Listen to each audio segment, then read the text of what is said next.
কামৰূপ আৰক্ষীৰ উদ্যোগত আৰু পলাশবাৰী আৰক্ষীৰ সহযোগত পলাশবাৰী আৰক্ষী থানাত সজাগতা সভা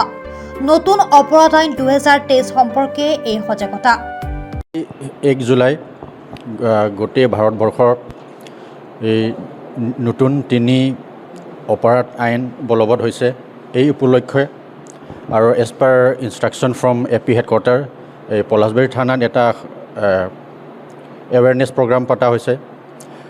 সমাজৰ বিভিন্ন শ্ৰেণীৰ ধৰক student advocate media police staff আদি উপস্থিত হৈছে আজি আমি এই নতুন 3টা অপৰাধী আইন এই বিষয়ত আলোচনা কৰা হৈছে আৰু যেনেকৈ আগতীয়াৰ পৰা আমি জনসাধাৰণৰ পৰা সহায় সহযোগিতা পাই আছোঁ এইমতে নতুন আইনতো আমি ৰাইজৰ পৰা সহায় সহযোগিতা পাম বুলি আশা কৰিছোঁ থেংক ইউ আজি আইন সজাগতা হ'ব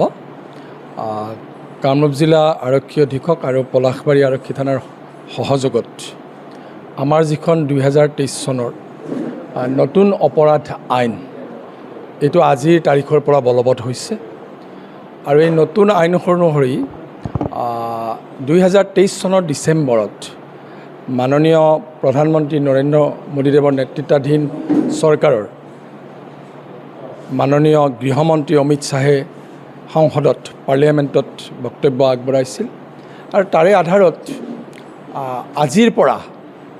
এই আইনখন কাৰ্যকৰী হৈছে আৰু জনসাধাৰণক সজাগত কৰাৰ কাৰণে আজি কামৰূপ আৰক্ষী অধীক্ষক আৰু পলাশবাৰী থানাৰ সহযোগত আমাৰ থানা এলেকাৰ বিভিন্ন অনুষ্ঠান প্ৰতিষ্ঠান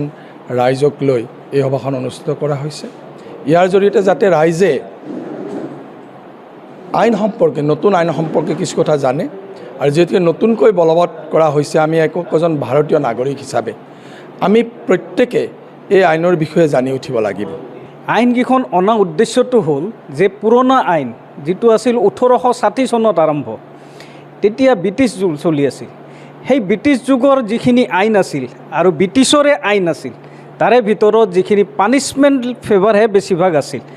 তো ৰাইজক যিখিনি হেৰি কৰিব লগা তাৰমানে তেতিয়া আছিল আমাৰ স্লেভ ছিষ্টেম এটা তো সেই ছিষ্টেমবোৰ আৰু ব্ৰিটিছৰ সেই ৰুল আৰু ৰেগুলেশ্যনবোৰ আঁতৰাই পিনে আমাৰ ভাৰতীয় বস্তু এটা আনিবৰ কাৰণে এই আইনখন অনা হৈছে সেইকাৰণে এই আইনকেইখনক প্ৰথম শব্দটো দিয়া গৈছে ভাৰতীয় ন্যায় সুৰক্ষা ভাৰতীয় অধিনিয়ম এই প্ৰথম শব্দটো দিয়া গৈছে ভাৰতীয় এতিয়া হ'ল এই নতুন আইনকেইখন আমাৰ ভাৰতীয় আইন এতিয়া আমাৰ ওচৰত আহিছে 3খন আইন তাৰে প্ৰথমটো হ'ল ভাৰতীয় নাগৰিক সুৰক্ষা সমিতি যিটো আগতে আছিল CRPC দ্বিতীয়খন হ'ল ভাৰতীয় ন্যায় সংহিতা 2023 যিটো আগতে আছিল IPC তাৰে পিছত আহিছে আমাৰ ওচৰত ভাৰতীয় সাক্ষ্য অধিনিয়ম 2023 এইটো আগতে আছিল এভিডেন্স এক্ট সেই 3খন সলনি কৰি পিনে নতুন ৰূপে ভাৰতীয় ন্যায় সুব্যৱস্থা কৰি লৈ আহিছে শদিয়াৰ পৰা ধুবুৰীলৈ বৰাকৰ পৰা ব্ৰহ্মপুত্ৰলৈ সকলোৰে মাজত চিনাকি এটা নাম প্ৰাতঃ টাইম থলুৱা ভাষা কৃষ্টি আৰু সত্য বাতৰিৰ আধাৰত প্ৰতিষ্ঠিত খবৰ প্ৰাতঃ টাইমৰ প্ৰতিটো বা বাতৰি পুংখানুপুংখভাৱে চাবলৈ Facebook YouTube website Twitter Instagram আৰু ব্লগাৰ পেজত লাইক আৰু ফ'ল'